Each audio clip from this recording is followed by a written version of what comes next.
Shoranur railway junction നവീകരണത്തിന്റെ ഭാഗമായി auto taxi സ്റ്റാൻഡിന്റെ സ്ഥലം railway ഏറ്റെടുത്തതോടെ വാഹനങ്ങൾ നിർത്തിയിടാൻ സ്ഥലമില്ലാതെ നെട്ടോട്ടത്തിലാണ് തൊഴിലാളികൾ. നിരവധി യാത്രക്കാരെത്തുന്ന ഷൊർണൂർ ജംഗ്ഷൻ റെയിൽവേ സ്റ്റേഷന് മുന്നിൽ 86 ഓട്ടോറിക്ഷകളും 18 ടാക്സികളുമടക്കം 104 വാഹനങ്ങളാണ് നിർത്തിയിടുന്നത്. റെയിൽവേ സ്റ്റേഷൻ നവീകരണം ആരംഭിച്ചപ്പോൾ ഇവർ വർഷങ്ങളായി നിർത്തിയിട്ടിരുന്ന സ്റ്റേഷൻ കിഴക്കുഭാഗത്തെ സ്ഥലത്തു നിന്നും വാഹനങ്ങൾ മാറ്റാൻ റെയിൽവേ നിർദ്ദേശം നൽകി.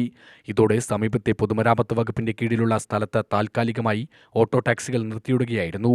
എന്നാൽ പൊതുമരാമത്ത് അധികൃതർ എത്തിയ സ്ഥലത്ത് ഷീ ലോഡ്ജ് നിർമ്മിക്കാൻ ഒരുങ്ങുകയാണ് എന്ന് പറഞ്ഞ വേറെ സ്ഥലം നോക്കാൻ ഓട്ടോ ടാക്സി തൊഴിലാളികളോട് നിർദ്ദേശം നൽകി. ഒടുവിൽ റോഡിനൊരു വശത്ത് വാഹനങ്ങൾ നിർത്തിയാണ് ഇപ്പോൾ യാത്രക്കാരുമായി സവാരി നടത്തുന്നത്.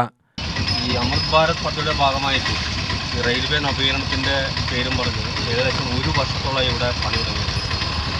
ഞങ്ങൾ പെരുവഴിയിലായിട്ട് ചുരുക്കം പറഞ്ഞാൽ 1 വർഷത്തോളമായി. ഇപ്പോഴും യഥാർത്ഥത്തിൽ ഷൊർണൂർ ഓട്ടോ സ്റ്റാൻഡ് അല്ലെങ്കിൽ ടാക്സി സ്റ്റാൻഡ് നിലവിൽ റെയിൽവേ അനുവദിച്ച് തന്നിട്ടില്ല. ഇപ്പോഴും ഞങ്ങൾ പുറമ്പോക്ക് ഭൂമിയിലാണ് നിൽക്കുന്നത്.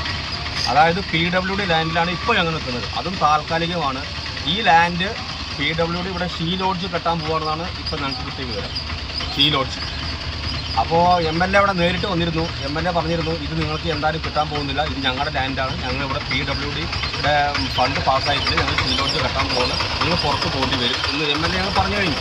ഇതിനിടെ പോലീസും RPFും റെയിൽവേ സ്റ്റേഷന് മുന്നിൽ അനധികൃത പാർക്കിംഗ് പാടില്ല എന്ന് പറഞ്ഞ് തൊഴിലാളികളോട് മുന്നറിയിപ്പ് നൽകി. ഇതോടെ 100-ലധികം വാഹനങ്ങളും തൊഴിലാളികളും ഇപ്പോൾ എന്തു ചെയ്യണമെന്ന അവസ്ഥയിലാണ്. റെയിൽവേന്റെ വികസനത്തിന്റെ ഭാഗമായി ഞങ്ങൾ നിലവിലുള്ള ടാക്സി സ്റ്റാൻഡ് ഒഴിവാക്കി കൊടുക്കുകയും ഞങ്ങൾ മുന്നോട്ടുള്ള അവസ്ഥയാണ്. വികസന പ്രവൃത്തി കഴിയുന്നില്ല, റെയിൽവേ നമുക്ക് സ്ഥലം അനുവദിച്ച് തരുന്നില്ല. ഇതിനൊരു വ്യക്തമായൊരു പരിഹാരം റെയിൽവേ അധികൃതർ ഉണ്ടാവുന്നുണ്ട്. ഇവിടെ എത്ര വാഹനങ്ങളുണ്ട്? ഓട്ടോയും ടാക്സി അടക്കം ഇവിടെ 86 ഓട്ടോറിക്ഷ, 18 ടാക്സി, 6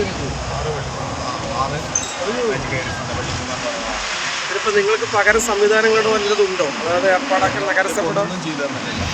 ഇപ്പോൾ ഇവിടെ പുറത്തിട്ടാൽ പുറത്ത് പോലീസ് ചാർജ് ചെയ്യും, ലോക്കൽ പോലീസ് ചാർജ് ചെയ്യും. ഇവിടെ എങ്ങനെയെങ്കിലും കയറ്റി നിർത്താമെന്ന് വെച്ചാൽ RPFിൻ്റെ ചാർജ് ചെയ്യും.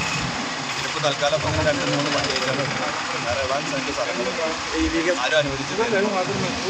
വളരെ ഒരു പ്രശ്നത്തിലൂടെയാണ് ഇപ്പോൾ കടന്നു പോയിക്കൊണ്ടിരിക്കുന്നത്. അറിയിച്ചിട്ടുണ്ടോ? നഗരസഭയോ റെയിൽവേയോ അറിയിച്ചിട്ടുണ്ടോ? ഒരുപാട് തവണ അറിയിച്ചിട്ടുള്ളതാണ്. സ്ഥലമില്ല, അതിൻ്റെ ബുദ്ധിമുട്ടുകളൊക്കെ അറിയിച്ചിട്ടുള്ളതാണ്. ആരും നടപടി അവരെ ഒന്ന് ചാർജ് ചെയ്യാൻ പറയാം. വണ്ടികളിപ്പോൾ ബാക്കിലുള്ള 13 സെൻറ്റ് PWD പക്ഷെ അവിടെ എല്ലാ വണ്ടിയും കൂടി കൊണ്ടു. ഇപ്പോൾ നഗരസഭ എത്രയും സമയം അല്ല റെയിൽവേ സമയം വല്ലതും അനുവദിച്ചു തന്നിട്ടുണ്ടോ? പ്രവൃത്തി കഴിയേണ്ടതെന്ന് പറയാനാവില്ല. പ്രവൃത്തി കഴിയണമില്ല, സ്ഥലം നമുക്ക് കിട്ടുന്നതും കാണാം. കഴിഞ്ഞ ദിവസം ജില്ലാ കളക്ടർക്കും നിവേദനം നൽകിയിരുന്നു. Southern railway manager Shoranur railway സ്റ്റേഷന്റെ നവീകരണ പ്രവൃത്തികൾ വിലയിരുത്താൻ എത്തിയപ്പോൾ നഗരസഭാ അധ്യക്ഷൻ MK ജയപ്രകാശ് നിവേദനത്തിലൂടെ ഓട്ടോ ടാക്സി തൊഴിലാളികളുടെ പ്രശ്നം റെയിൽവേയെ അറിയിച്ചിരുന്നു. UTV news, Palakkad.